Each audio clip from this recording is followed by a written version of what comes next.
Let's pause for a moment and take a deep breath.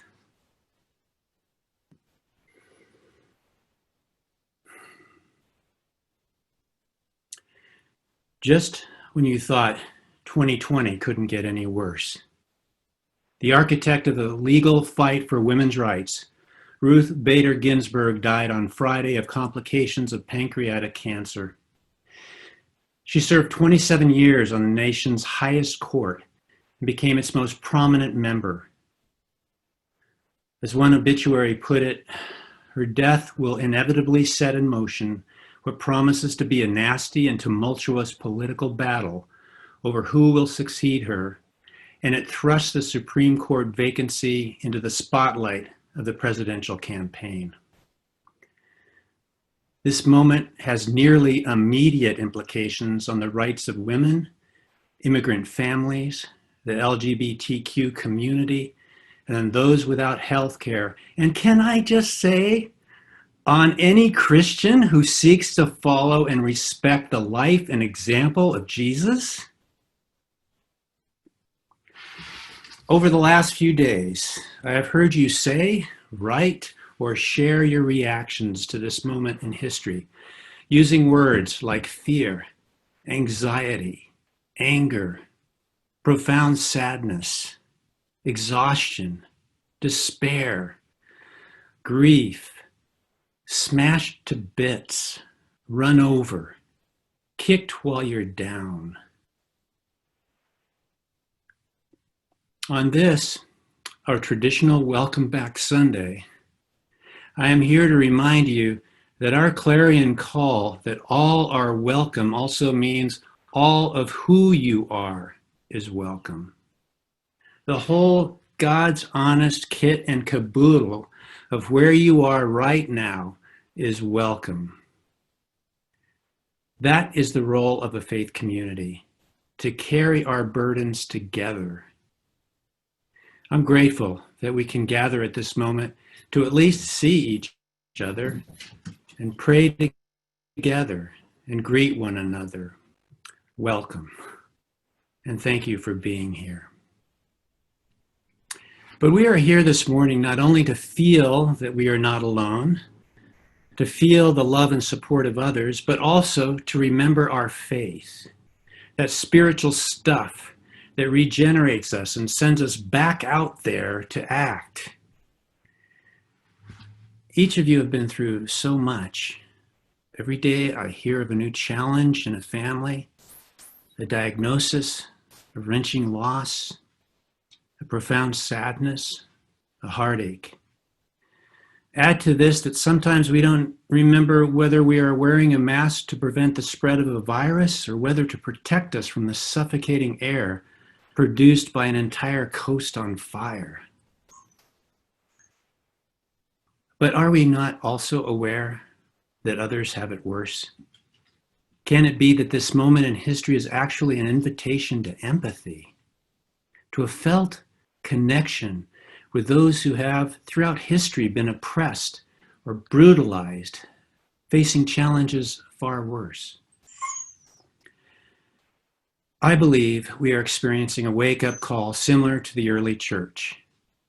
They had been going along with their lives, staying out of trouble, when this Jesus guy came along and opened their hearts and minds towards the oppressed. And suddenly they were oppressed too. And their experience reshaped their view of God. It woke them up to God's purpose and love for all people. They learned empathy. Is that what is happening to the comfortable right now? It has been said that the gospel purpose is to comfort the afflicted, but also afflict the comfortable. Isn't that happening right now? We have a prime example this morning of Jesus agitating his disciples with a parable that stings. What does this concept mean of giving a whole day's pay to someone who worked half a day? It doesn't seem fair. Really? How badly do we want things to be fair, given that we have been advantaged as a country or as individuals and have had, for no reason of our own, opportunities that others have not been allowed to have. What would our lives look like if God swept down and settled all accounts? Not just personal accounts, but historical accounts, making all people truly equal. I have to say, I took some delight last week as I was preaching on how the biblical definition of forgiveness was not seen as a personal thing, but rather an economic action. Because that very weekend, unbeknownst to me, the Episcopal Diocese of Maryland announced that after fully studying their history in relationship to slavery, which buildings were built by slave labor, which slave owners had funded the church, and by how much, they voted to set aside $1 million of their diocesan budget for reparations, a decision that would shake the very foundation of their organized ministry. How fair are we willing to be? How comfortable should we be with a narrative that claims we have not been treated fairly? Jesus is speaking to the broader picture that only God knows the full worth of another person, and maybe we too should be more aware of each other's worth. Ginsburg, one of only 9 women in a class of more than 500 at Harvard Law School, was asked by the dean why she was taking up a place that should go to a man. Later, when she graduated top in her law school class at Columbia, no law firms would hire her because she was a woman. Her story places her in the parable today, a parable about someone who has something to offer and yet is ignored or pushed aside, like laborers in the town square, ready to work, waiting to be hired. Ruth Bader Ginsburg, and for that matter, all women and all people who have been ignored, minimized, or seen as less than, are offered employment, even if late in the day. Women still stand in the town square, not being offered what men have been offered. We are living in the lateness of the day, and there remains a force that continues to argue that women do not deserve the full day's pay that men get. Ginsburg was asked when there will be enough women on the Supreme Court, and her response was, when there are 9 of them. When women or blacks or those in the LGBTQ community or immigrants become recognized in the town square, what is clear is the corresponding whining from those already employed about the seemingly extra value of this recognition being paid by the moment. It's similar to the response of those who proclaim all lives matter. Why should the value of Black lives be elevated? Ironically, it's because their value is not being elevated that it needs to be elevated and made equal to the value of whites. Those who cry foul are the privileged, who had an early chance at a job. Jesus understands the time cards of grace, the ones that make up for lost time, lost opportunity, and the truncated stories of those who God so desperately loves.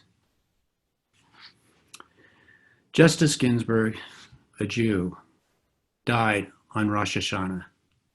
Rabbi Rick Jacobs, president of the Union of Reform Judaism, said, one of the themes of Rosh Hashanah suggests that very righteous people would die at the very end of the year because they were needed until the very end. You know what that means from a faith perspective? It means she made it to the end of her purpose. And for those of us who wish she could have gone longer, we are left to realize that she did her part, and now it's our turn. One final comment.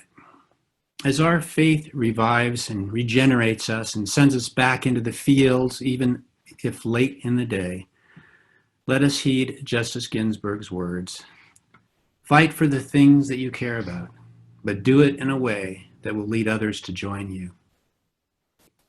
So it was not surprising that though a liberal, she and the court's conservative icon, Antonin Scalia, who died in 2016, were the closest of friends.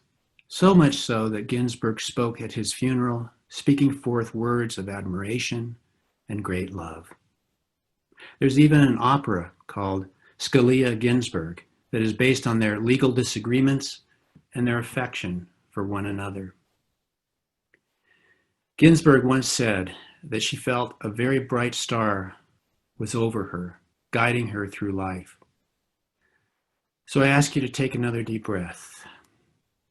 And as you do, I want you to imagine a bright star over you, a guiding star, a star of inspiration, a call to action. Such a star led the wise to Jesus at his birth. So too, that star is now over us to take up where others have left off. Now is the time to look up and see our guiding light, and to look out into this time and place and continue the journey toward the light of justice, love, and peace. Amen.